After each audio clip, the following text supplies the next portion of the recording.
अस्सलाम वालेकुम। उम्मीद तव्हां सब खुश हूंदा।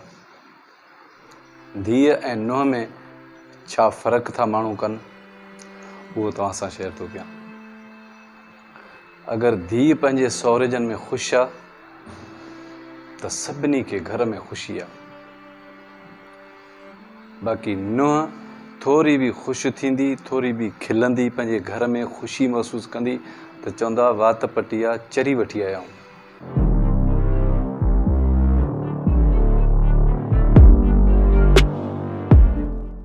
अगरि धीअ जे मुड़ुसु मदद करे, घर में कम में हथु वंडाए त ॼाटो सभिनी खां सुलझणो ऐं भलो, हिते ख़ुशी थी थिए। पर अगरि पुटु पंहिंजी घरवारी जो ध्यानु करे, उनजे कम में हथु वंडाए त हीउ त ज़ाल जो ग़ुलाम। पुट ते इहो इल्ज़ाम त हीउ ज़ाल जो ग़ुलाम। धीअ थोरी बि बीमार थींदी त घर में ॿाएताल सॼे इलाइक़े खे ख़बर पइजी वेंदी त मुंहिंजी धीअ बीमार आहे। ऐं नुंहं घर में केतिरी बि बीमार हूंदी, पोइ ससु छा चवंदी त हाणे ड्रामा थी करे, बहाना थी करे। अगरि धीअ जे घर में ससु या निणान के बि कमु न कनि त हिकु हिकु वटि फशरी। बाक़ी नुंहं सुबुह खां वठी राति ताईं सॼे घर जी हली चली करे, उते कंहिंखे बि इहो ध्यानु कोन्हे त हीअ घर में अकेली छो करे, एतिरनि भातियुनि जे हूंदे बि। हिते सच नथा चवनि। धीअ खे कंहिं बि ॻाल्हि ते अगरि सहुरे जन मां ताना मिलनि त बर्दाश्त न थींदो, ॾुखु थींदो। ऐं पाण नुंहं खे सुबुह खां वठी राति ताईं ताना ॾेई ॾेई ॾेई उन्हनि जे पेकनि खे बि घटि वधि ॻाल्हाए माना हिननि जो पेट न ढापंदो। सच ॿुधाइजो, इहा मुनाफ़िक़त न आहे।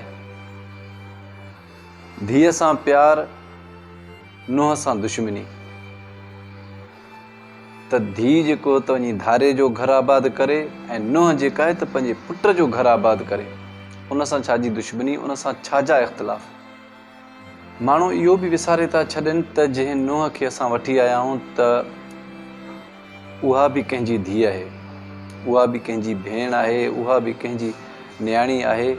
उनजी बि दिलि में के हसरतूं हुयूं, उहा बि पंहिंजा मिट माइट ॻोठ सहेलियूं सभु छॾे तव्हां सां नई ज़िंदगी जी शुरूआति करणु आई आहे। हिते पहुचण सां ई हूअ ॼण अज़ाब में पइजी वई। जिन्हनि बि पुट परणाया उन्हनि ससु ऐं सहुरे खे मां अर्ज़ु गुज़ारिश कयां थो त तव्हां धीअ में ऐं नुंहं में फ़र्क़ु पैदा न कयो। तव्हां जंहिं ॾींहुं इहो फ़र्क़ु ख़तमु कयो, तव्हां इहो महसूसु कयो त हीअ बि असांजी धीअ आहे, त यकीन कयो त तव्हांखे पंहिंजी धीअ लाइ कॾहिं परेशान थियण जी ज़रूरत न पवंदी। छो जो हर इंसानु जॾहिं तब्दील थींदो, हर इंसानु पंहिंजी नुंहं खे धीअ जो दर्जो ॾींदो त सभिनी जा घर सोन थी पवंदा, कॾहिं बि इख़्तिलाफ़ पैदा न थींदा। ॿियनि खे ताननि ॾियण खां पहिरियां, ॿियनि खे सम्झाइण खां पहिरियां तव्हां पंहिंजो घर सुधारींदव त यकीन कयो त तव्हांजे न्याणी जो घर ज़बरदस्त तरीक़े सां आबाद थींदो ऐं तव्हां बि ख़ुशहाल थींदव। तव्हां जूं सभु परेशानियूं ख़तमु थी वेंदियूं। हिन वीडियो खे शेयर ज़रूरु कजो। अल्लाह ने क़बान।